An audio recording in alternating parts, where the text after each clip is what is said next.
everybody. Welcome to the Build Strong podcast. We're excited that you're with us.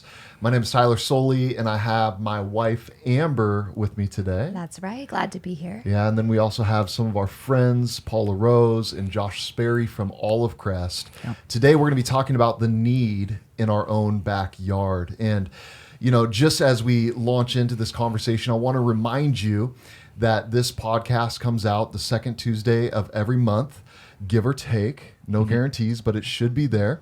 And then if you have questions that we can answer or you want answered in an upcoming podcast, we'd love for you to send an email to podcast@lifecenter.com. Focusing in on foster care, November is what? Stand Sunday. Stand Sunday. Yeah. And that is significant because why, Josh? Significant for the reason of being able to stand for those that can't, for our kids that are vulnerable in our state. Yeah, absolutely. And so we love this conversation. In fact, part of our journey, Amber, is we served as foster parents to a number of precious kids. And our journey actually led us to engage with the incredible people of Olive Crest. Yeah, that's right. Talk to us about our journey and how we kind of got involved. Yeah, well, I started feeling called to foster care through a series of events, but really becoming aware of the need in Tacoma and in Pierce County. So brought that to Tyler, and we took time to pray about it. Yeah, my first response was, and I hate to say this, but you know, this is a safe place. Yes. I looked at Amber and I said, "We're not bored. Like we got a lot going on." Yeah. But I said, "We'll pray." Yeah. And we did. Yeah, and we did. We did. And it was following a trip to India that I took Yep. that I really felt impressed. When I saw the need there, I realized, okay, the need is great in India, but the need's also great in our own backyard. Mm-hmm. Right. And I felt the Lord kind of prod me with this idea. Listen, everybody can't do everything, but everybody can do something. Mm-hmm. And I think that's kind of the conversation that I want to have. But before we dive into that conversation, Paul, talk to us about Olive Crest and introduce yourself, what you do with Olive Crest. Yeah, it's a pleasure to be here. You guys are some of our favorite families, obviously. Kids that you guys took care of are healthy and strong, and it's. I'm glad that you said yes and that the trip inspired you to do so. I'm the executive director of Olive Crest here in the PNW. I've been with the organization about 4 years. Prior to that, I worked with a large not-for-profit that worked in homelessness and recovery. And my wife and I fostered when we were first married years ago. Before we had biological children, we took care of around 18 kids. We were kids ourselves. I mean, pretty young, early 20s. Yeah. And God just kind of blessed us right out of college. We had decent paying jobs before we got into ministry, and we were able to buy a home. And somebody asked us, what are you going to do with the bedrooms and start family? And we just weren't ready for that. So we started fostering, and we realized that the problem is bigger than we had imagined. Mm-hmm.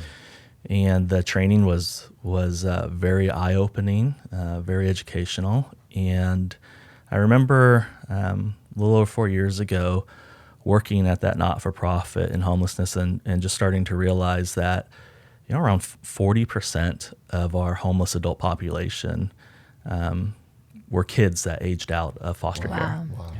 And so when Olive Crest called and asked if I would be willing to talk about joining their team, my wife and I, we really prayed about it, realizing that if we can help kids at a younger age and help families and help the church become involved with the kids that need support and a healthy home, that we could see fewer kids growing up with homeless issues, addiction issues, and prayerfully that a lot of our societal ills can be prevented.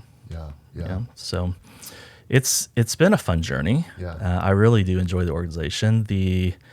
Our mission, or one of our focal points for the coming years, is to engage the church and help the church, the community, get involved in foster care and prevention the need for foster care. Yeah. So Yeah. it's been fun talking with you about Yeah. this. That's huge. That's huge. Josh, what do you do with Olive Crest? Yeah. So, also, it's great to be here with you guys Yeah. too. I get to call you friends, and we love Life Center. So I'm the church engagement director for the PNW. So anything that we can do to strengthen the local church and also partner with our kids and foster families. Yeah, I Yep. love that. Yep. And I heard somewhere along the line that if every church, what was that stat that we heard that one time? If every church in Washington State provided one foster family, that the need would be met. Is that accurate? Something to that effect? Yeah. I'd say about 4 years ago, the state of Washington was in a significant foster care crisis. There were more foster kids than foster families. And so a pretty significant recruiting measure took place. And the idea was if every church provided a family and took in a kid, and the church supported the family. I mean, fostering can be difficult. Yeah. Yeah, let's be honest. Yeah. It is difficult. Right. But it's also very fulfilling. And so if a church could wrap around the family, that there would be enough homes for the kids, and that prayerfully kids would not age out of care, meaning that they would turn 18. Now, Washington has extended foster care, so it's not as though once you're 18, you're just kind of out there. But when you're a kid in foster for a long time and you get bounced around homes, when you turn 18, you just kind of want to be on your own, or even before then. Yeah. And so if every church provided a family and supported that family, our foster kids in the state of Washington and just across the nation would have a loving family to depend upon. Yeah. What's amazing about that, you talked earlier, I think you said 40% of the homeless population basically aged out of the foster system. And so if, as a society, as a culture, if we could think maybe longer term, not just look for a quick fix, but man, it seems like we could really bring transformation, move the needle in that area through providing healthy foster homes and environments for these kids. Absolutely. Paul, as you think about what's going on kind of nationwide, but also what's going on right here in our own backyard in Washington State, the greater Puget Sound area, I know you guys represent the Pacific Northwest with Olive Crest. What are some of the ways that, or things that we should really be aware of as it comes to the current need? Yeah, I want to share a little bit of the kind of national stats, and then which are also indicative of Washington as well. I think we all know that Washington, the Puget Sound area, has recently been named as one of the most troubling spots for trafficking, specifically sex trafficking. Obviously, we're in the news a lot for homelessness and addiction and mental health issues, and these adults that oftentimes we pass judgment on, so like, the American church is mostly made up of middle-class America, which is, pretty strong. We're all hard workers. We try to do well for our families. And then so we see somebody that's struggling in an area, and we have issues ourselves. Like all of us have gone through some sort of a trauma when we were kids. And we look at somebody and say, man, if you would just stop, or get a job, or go to church. So we compare, right? And Jesus is not about comparing; he's about compassion. So if we had compassion enough to look at somebody and realize that they were once a child, and that perhaps they didn't have a loving and stable home, and if they did, perhaps they wouldn't be in the situation that they're in. Or if a neighbor, which is us, enter their life and provide a stable home for the kids while the parents were struggling, that perhaps we could save a lot of heartache. And there's a study by the University of Washington, I think it was, around 7-10 years now, but it's kind of true still today. Other FBI studies refer back to it and kind of update. About 67% of the young men, women involved in trafficking were also in child welfare. They're very vulnerable because they're looking for relationship, right? And so I think what we as Christians can do and should do is get involved some way, somehow. Like, not everybody can bring a child into their home. That's completely understandable, but everybody could support a family, Right. help out, provide meals, help with transportation, or just encouragement, or, hey, it looks like you had a stressful day. Can we just, after work, you want to go get something to eat and talk about it? Yeah. Things of that nature. So earlier you referred to, everybody can do something. And so that's kind of our challenge as an organization. Everybody can do something. What's your something? How can you help? And So there's good. multiple ways to get involved. Yeah. I remember different times we would receive like a note card or something from somebody, and it would have just like a gift card in it and like, hey, we're thinking about you. And it was just, there was Yes. different times that it just felt overwhelming, the kindness of people. And I think it does take a team kind of around people. And so I think that's one of the ways that hopefully we can make a difference and add value even in this conversation today. And, Josh, when you think about the ways that you're connecting with churches, and maybe there's people listening today who are like, hey, I can't open my home. Maybe there's very real dynamics. How would you encourage them? What are some ways that they could maybe help in this area and actually get involved? Well, Paul reminded us that this is a hard spot to be able to get involved with. And the sad reality is ignorance is easier. The need is just so large. And yet we see in Scripture that Christ's love compels us. Yeah. That actually praying for suffering kids isn't enough. I believe that God changes things through prayer, but we have to advocate and step in for those kids that don't know how to fight for themselves. They don't have any sort of foundation to be able to even do that. And so what is our something? And so our partnerships, the local churches, 50 years ago, child welfare didn't exist. It was all done through the local church. Wow. And so a really good thing happened where the state realized there was a need. But other than a partnership, it allowed the local church to take a back seat and no longer became really an advocate for our kids. And so any partnerships that our local churches can do, foster care will probably always be our greatest need. We'll always be looking for more families. But one of the greatest things that we've seen is local churches that are partnering around a specific foster family. So most of our 50% in America of families that open up their license for foster care close it in the first year. 70% in the second year, because as you've experienced and we've experienced as foster parents, it's really hard. But those that have Olive Crest language would be as a care community, which is just 4 to 6 families that rally around one family. Over 80% keep their license for at least 2 years. Wow. And so the tangible needs help for food, offering a meal, helping out with lawn care, any of those things. But really, it's more of, like you said on that gift card, like even just someone looking you in the eye and saying, you're going to be okay. Yeah. I had a good friend say to me one time that no matter how good of a parent you are, your kids will need counseling for something you did, which is so discouraging. But then at the same point, pretty freeing. Yeah. And when you think about the trauma these kids have experienced, which I think the normal American probably hasn't even experienced half of what they've seen, what we're able to provide in any capacity is better than what they've experienced. Yeah. Right. Yeah. That's good. Yeah. I know you and Lacey, you guys were foster parents. Talk to us a little bit about your own journey. Yeah. In that. Yeah. Well, my in-laws have had over 125 foster kids through their house. Wow. So before meeting Lacey, I hadn't really been around it much. But we got together and dated all through high school, so I was really able to see a quick view on that. We got married at 18 and 20. And then we were in Disneyland, which is where you make the best decisions.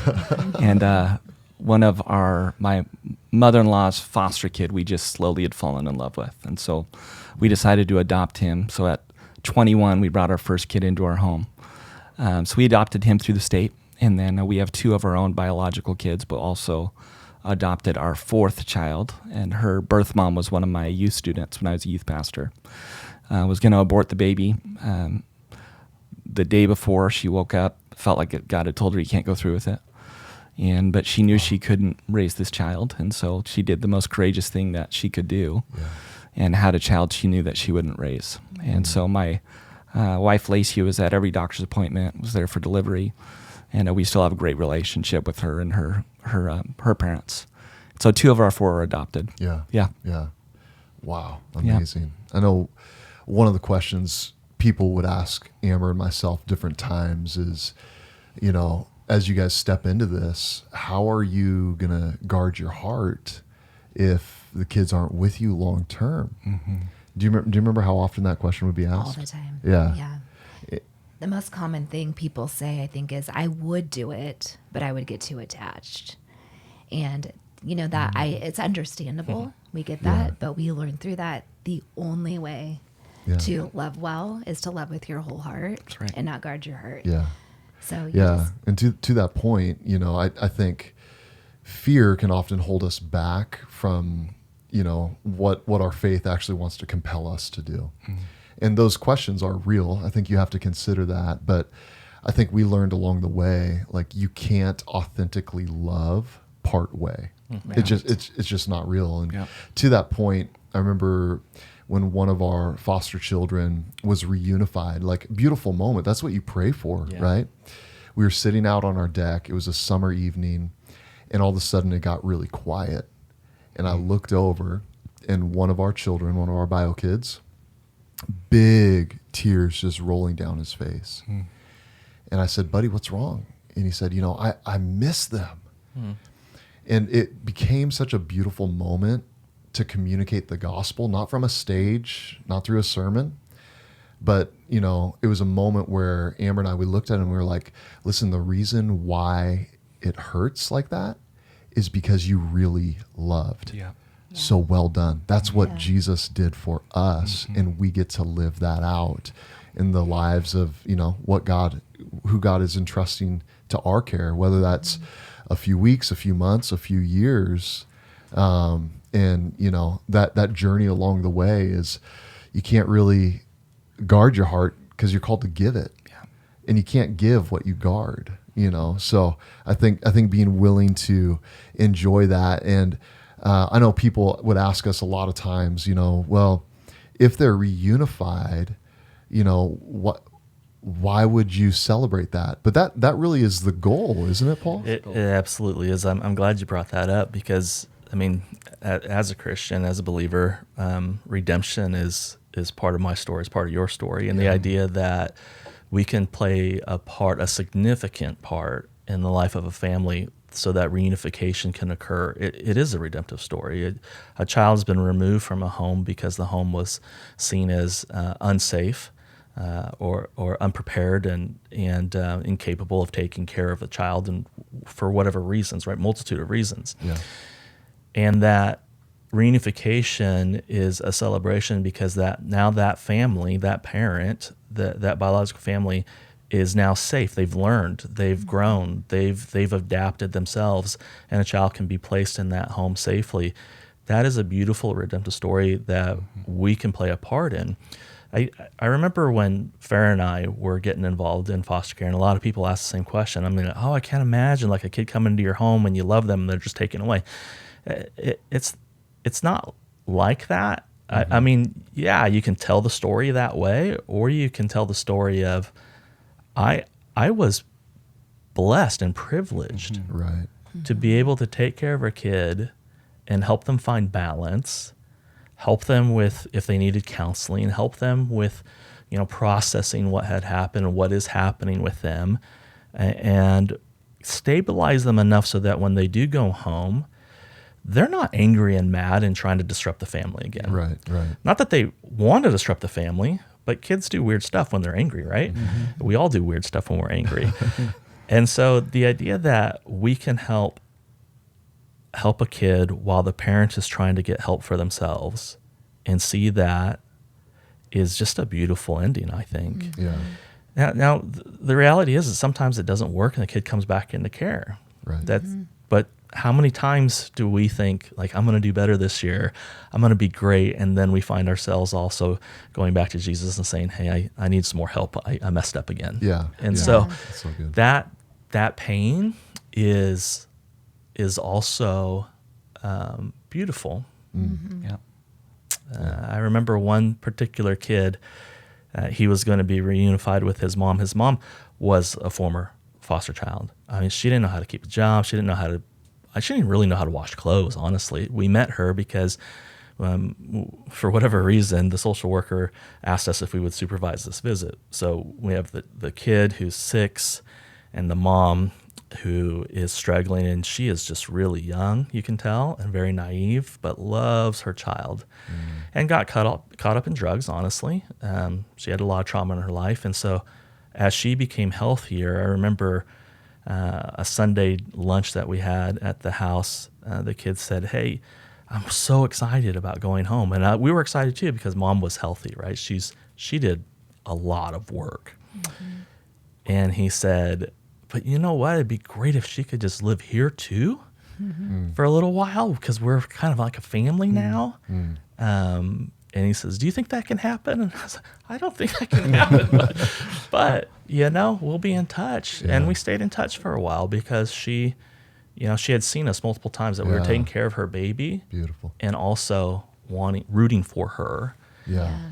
And that made the pain a lot less hurtful. Yeah. When I think about that too, I think it's so close to really what we hope to experience in kids ministry in the local church. Right. You make investments, not that they'll be really good kids, but that they'll grow up and be really good adults and have kids that care about the mission of Jesus. And I think the investments we make, especially through this, I mean, how great would it be to be able to see the beautiful part of the story? But so much of it is planting seeds. And that's one of the things I love about Olive Crest is we're able to change legacy. Yeah, that's good. Of what Paul just shared, so many of our foster kids can go back 3 generations and their grandparents were foster kids. And they're just experiencing the same trauma and they stay broken in the same pattern. But through Olive Crest, we're not just offering a safe bed and a safe family, but a family that cares about the soul. Yeah. So good. To that point, maybe I can just jump in here as a pastor and try to encourage and challenge maybe other pastors who are listening. Yeah. Look for ways to involve your church. It's every pastor is not necessarily going to feel the call to be a foster parent or a foster family, but using your influence to cast vision for the need.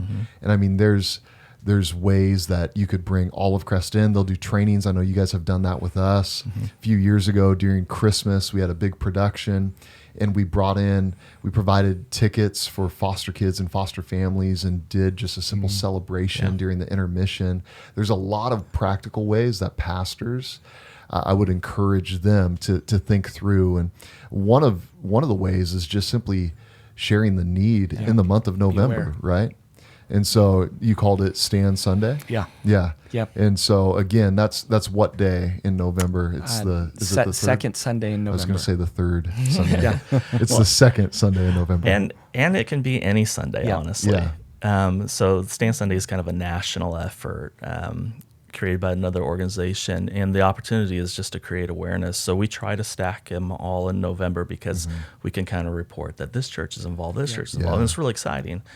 But if you got something going on the second Sunday of November, it could be the first or the third. I don't really care. Right. Let's just talk about the need. Yeah. And for those who this used to be referred to as Orphan Sunday.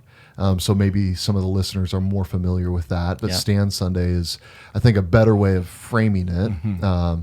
Because really, as we talk about fostering, looking for ways to stand up for and advocate with these precious kids. Maybe last question, Paul. Okay. You mentioned a phrase earlier, aging out. Yeah. I know that this is a big deal. What are your thoughts? Just our pathway forward. What's the answer? And I know maybe that's well. Here's the answer, Tyler. I'm glad you asked. That might be a tall order, but just your thoughts as you sit in your role at Olive Crest. It's interesting because we all just went through a pretty significant pandemic. I mean, the society was uprooted in a lot of ways, and a lot of people lost jobs, right? So let's just pretend for a minute like I lost my job, you lost your job, and you're being evicted, or your house is being foreclosed on. You have family, you have church family. I have family, I have church family. I'm not going to be homeless, right? Because I've got somebody that I can go to. Now, if that continues to happen over and over and over again, I'm going to lose hope, and it doesn't matter how many relationships I have. I think there's something wrong with me, and that I'm the issue. The average foster kid, now thankfully in Olive Crest, we beat this national average, but when a kid comes into an Olive Crest family, they tend to stay. Like 98% of the time, that's their placement until their permanent move, either back home or adoption or to a kinship. But the average foster kid goes through about 4 homes nationally. And so you get mad. And when you're not adopted, you turn 18, you've aged out. Now there's extended care, 23, 24, various states, various ages, but you just don't have a family. You just don't have that family when you're struggling you can go to and crash on their couch for a couple of weeks. You're angry at every adult because every adult's kind of let you down, whether they have or they haven't, and that's the perspective of the kids. So what we see a lot of times is as children are becoming 16, 17, 18, they're kind of done with the system. Yeah. They either run away, they crash with friends and just move around, and they age out, meaning they become a young adult without having an anchor family. And I think about like troubled teens just in our own families or extended family or social relationships, where we kind of band together and say, oh, you can do this. Let me take the kid for a little while, and there's an anchor family somewhere in that. But when you're a foster kid going through this and you age out, it's hard to see that. And so you go out on your own and you get caught up in homelessness and a lot of other very difficult things that are hard to get out of. So that's what the term means. Yeah, providing anchor families is definitely an opportunity there. Yeah. That's huge. Yeah, we have families that specifically are engaged in foster. And there's a myth that everybody that does foster care is trying to extend their family. About 80%, honestly, get into foster care just to take care of a kid. They're not trying to expand their family. They may. Right. They're open to it, many of them, but 80% are just like, this is the right thing to do. I want to try to do this. We have families that specifically take care of teens because they're trying to be the anchor family for a lot of them. And sometimes the kids will run away. Sometimes when they turn 18, they don't see them for a little while. But then they get a text, thank you so much. I'm doing good. I figured things out.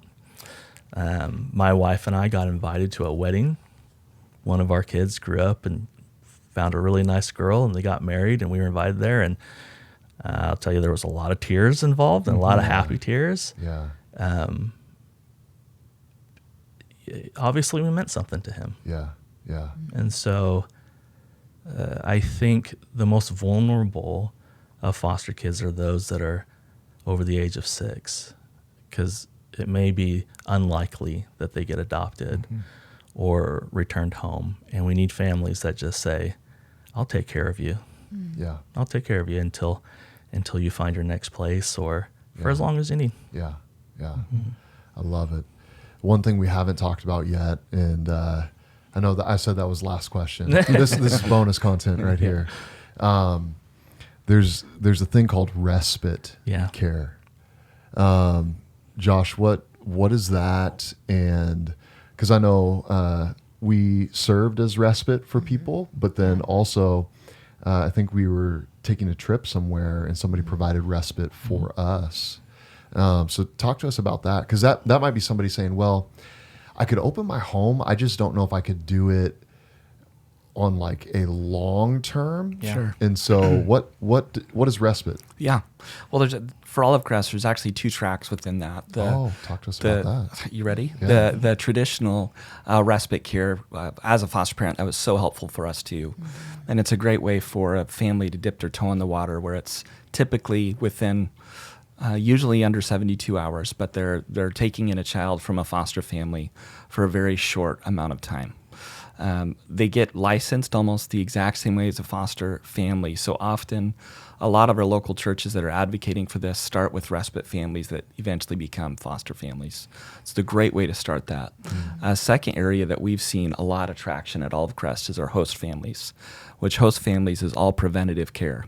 So this is before a child is pulled from that family within the state. So dad decides I'm going to get clean off of drugs, going into rehabilitation. Through Olive Crest, that child would be placed with the host family. And the state is not involved at that point because this is all preventative.